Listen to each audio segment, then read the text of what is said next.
শাড়ি পরে নামাজ হবে না, কথাটা কতটুকু সত্য? দুলাভাইকে ভাইয়া বলে ডাকা যাবে কিনা? মহিলারা হায়েজ অবস্থায় আজানের জবাব ও আজানের দোয়া পড়লে কি গুনাহ হবে? অজু করতে গিয়ে অন্যের অজুর পানি শরীরে পড়লে কি কোনো রকম সমস্যা আছে? জিন কি মানুষকে স্বপ্নে দেখাতে পারে? চুন এবং সুপারি দিয়ে পান খাওয়া কি হারাম? একা নামাজ পড়লে কি আজান দিতে হবে? সন্তান হিজড়া না হবার জন্য কি বাবা মায়ের কোনো আমল আছে কোরআন সুন্নায়? গোপনাঙ্গ হাত দিলে কি অজু যাবে? চোখে আলগা পাপড়ি লাগানো যাবে কি না? বড় ভাইয়ের আগে বিয়ে করা যাবে কি না? অজু অবস্থায় বাচ্চাকে দুধ পান করালে কি অজু ভেঙে যাবে? শারীরিক অসুস্থতার জন্য বালিশের উপরে সেজদা দেওয়া যাবে কিনা? নর্মাল বেবি হওয়ার জন্য কোনো দোয়া আছে কিনা? আর চেয়ারে বসে নামাজ পড়লে কি নামাজ হবে? আর দেরি না করে আমরা তাহলে শুরু করছি মূল পর্ব আমাদের প্রশ্নোত্তরের। বিপ্লবী কলমে আইডি থেকে জানতে চেয়েছেন, মহিলারা হায়েজ অবস্থায় আজানের জবাব ও আজানের দোয়া পড়লে কি গুনাহ হবে? উত্তর হলো না, অবশ্যই গুনাহ হবে না, বরং হায়েজ অবস্থায় এটা করা যাবে। নাদিয়া নওশিন জানতে চেয়েছেন, অজু অবস্থায় বাচ্চাকে দুধ পান করালে কি অজু ভেঙে যাবে? দুধ পান করলে অজু ভাঙবে না বোন। মিফতাহুল জান্নাত কৃপা আপনি জানতে চেয়েছেন, দুলাভাইকে ভাইয়া বলে ডাকা যাবে কিনা? বলা যাবে, কোনো অসুবিধা নেই, কিন্তু অতিরিক্ত মধুরতা ডাকের ভিতরে থাকা ফিতনার কারণ যেন না হয় সে বিষয়টি মাথায় রাখতে হবে। সাইফুর রহমান সাহেব জানতে চাচ্ছেন, অজু করতে গিয়ে অন্যের অজুর পানি শরীরে পড়লে কি কোনো রকম সমস্যা আছে না কোনো অসুবিধা নেই? অজুর পানি নাপাক নয়। ফারজানা ইসলাম জানতে চাচ্ছেন, জিন কি মানুষকে স্বপ্নে দেখাতে পারে? না, জিন মানুষকে স্বপ্ন দেখাতে পারে না, তবে হ্যাঁ, জিন মানুষের মধ্যে প্রভাব বিস্তার করতে পারে এবং দুষ্ট জিন বা শয়তান যারা, তারা স্বপ্নে মানুষকে আপনার বিভিন্ন বিষয় দিয়ে ভয় দেখাতে পারে। এর মানে এই না যে মানুষের সমস্ত স্বপ্ন তারা কন্ট্রোল করে। হ্যাঁ, কোনো কোনো ক্ষেত্রে মানুষের মধ্যে তারা প্রভাব বিস্তার করতে পারে এবং যার ফলে মানুষ কিন্তু স্বপ্নে ভয় পায়। এগুলো শয়তানের তরফ থেকে হয় অনেক সময় এবং হাদিসে এই ধরনের বর্ণনা রয়েছে।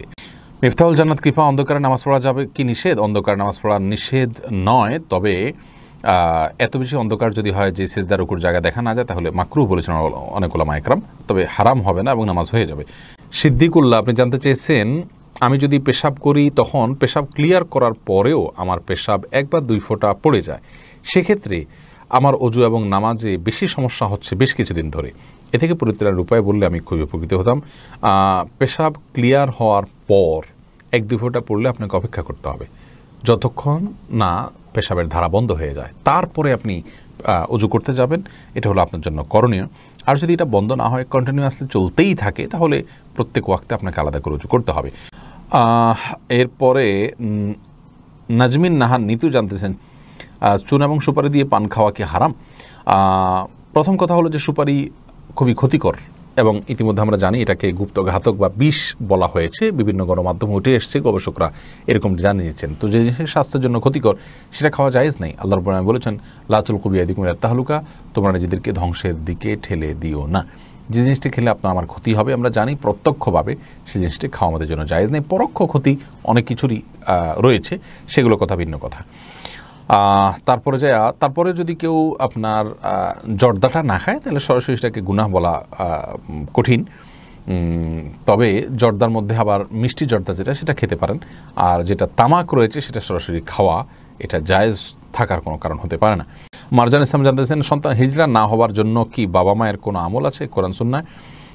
বিশেষ কোনো আমল নেই, তবে হ্যাঁ, সন্তান যেন নেক হয়, চক্ষু শীতলকারী হয়, সেজন্য আগে থেকে দোয়া করবেন। সূরা ফুরকান আয়াত নম্বর ৭৪ এবং অন্যান্য দোয়াগুলো বেশি বেশি পড়বেন। ইনশাআল্লাহ আল্লাহ তাআলা এমন সন্তান দিবেন যে সন্তান আপনার আমার চোখকে জুড়াবে। রাকিব হাসান জানতেছেন, গোপনাঙ্গ হাত দিলে কি উজু যাবে? এটা নিয়ে ফোকাহে কেরামের মতো পার্থক্য রয়েছে। ইমাম আবু হানিফা রাহমাতুল্লাহর মতো উজু যাবে না, অন্যান্য ইমামদের অনেকে বলেছেন উজু যাবে। মরমি মুসরাত আপনি জানতে চেয়েছেন, চোখে আলগা পাপড়ি লাগানো যাবে কি না? চোখে পৃথক আলাদা করে পাপড়ি লাগানো উচিত নয়, একান্ত বাধ্য না হলে। অসুস্থতার কারণে ওটা পড়ে গেছে, কোনো কারণে খারাপ দেখা যাচ্ছে বা দেখতে পাচ্ছেন না, এ সমস্ত কারণে ভিন্ন কথা। অতিরিক্ত পাপড়ি লাগানো এটা আল্লাহ সৃষ্টিতে পরিবর্তন করা এবং এক ধরনের প্রতারণা। সব মিলিয়ে এই বিষয়টি জায়েজ না, যদি সেটা শুধুমাত্র সৌন্দর্য বৃদ্ধির জন্য আপনি করে থাকেন। এরপরে মোহাম্মদ আপনি জানতে চাচ্ছেন, বড় ভাইয়ের আগে বিয়ে করা যাবে কি না? জি বড় ভাই মোহাম্মদ, অবশ্যই বিয়ে করা যাবে। আমাদের সমাজে অনেকে মনে করেন যে বড় ভাইয়ের আগে, বড় বোনের আগে ছোট বোনকে বিয়ে দেওয়া যাবে না, বড় ভাইয়ের আগে ছোট ভাই বিয়ে করতে পারবে না। এগুলো সবগুলো আমাদের মনগড়া কথাবার্তা। ইসলামী শরীয়তের কোনো ভ্যালু নেই।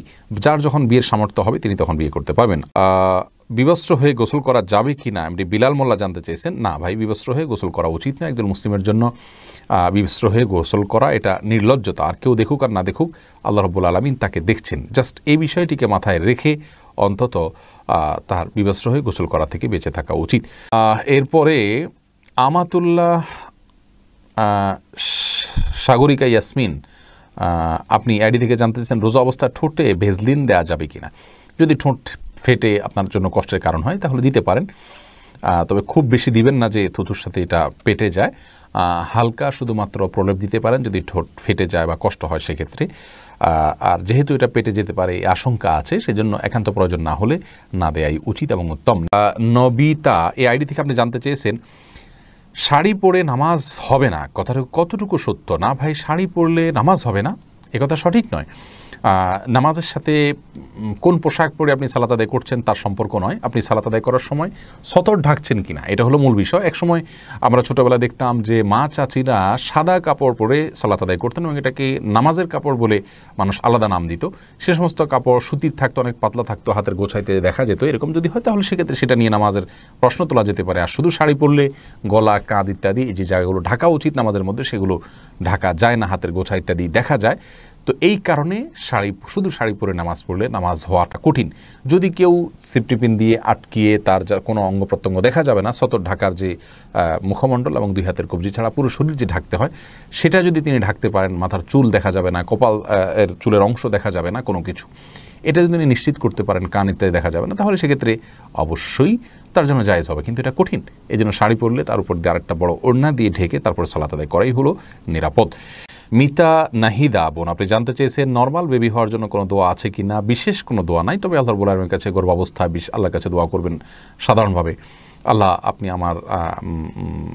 আমার এই বিষয়টিকে আপনি সহজ করে দিন, গর্ভ খালাস হওয়াটাকে আল্লাহ তাআলা আপনি আসান করে দিন, বড় কোনো পরীক্ষা ফেলবেন না। সাধারণভাবে আল্লাহর কাছে আপনি দোয়া করতে থাকবেন, সাদাকা করতে থাকবেন, দুরূদ পড়তে থাকবেন, ইস্তিগফার করতে থাকবেন, দোয়া ইউনুস পড়ে দোয়া করতে থাকবেন ইনশাআল্লাহ।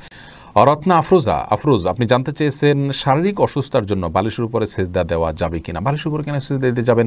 আপনি রুকু সেজদা যদি স্বাভাবিকভাবে দিতে না পারেন তাহলে ইশারা করে দিলেই হবে। বালিশ বা কোনো কিছুর উপরে সেজদা দেওয়ার বিশেষ কোনো কারণ নাই। আপনি ভূমিতে, জমিনে, ফ্লোরে সেজদা যদি দেওয়ার মতো অবস্থা না থাকে, চোখের সমস্যা বা অন্য কোনো অসুবিধা, অপারেশন ইত্যাদি হয়ে থাকে, তাহলে আপনি ইশারায় রুকু করবেন আর ইশারায় সেজদা করবেন, যতটুকু সম্ভব সেজদা নিয়তে উপর হবেন এবং সেটা সেজদা হিসাবে গণ্য হবে ইনশাআল্লাহু তাআলা।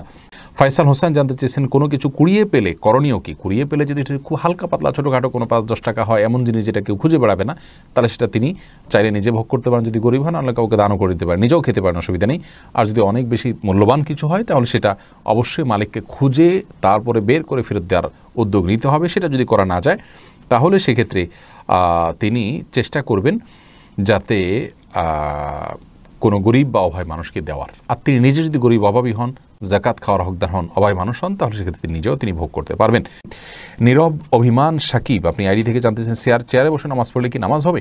চেয়ারে বসে নামাজ পড়লে নামাজ হবে শর্ত সাপেক্ষে। যদি তিনি রুকু এবং সিজদা করতে পারছেন না তাহলে চেয়ারে বসেই সারা রুকু করছেন, এটুকু তার জন্য করা জায়েজ হবে। যদি তিনি রুকু সিজদা করতে চান, তার কোনো রোগ স্থায়ী হয়ে যাবে, কোনো অঙ্গহানি হয়ে যাবে, মৃত্যু হয়ে যাবে, অসহনীয় কষ্ট হবে, তাহলে সেক্ষেত্রে তার জন্য এটা জায়েজ রয়েছে। সামান্য একটু ব্যথা, কোমর ব্যথা, পিঠে ব্যথা, সামান্য একটু শারীরিক কষ্ট হচ্ছে, এর উপরে ভিত্তি করে চেয়ারে নামাজ পড়লে নামাজ হবে না।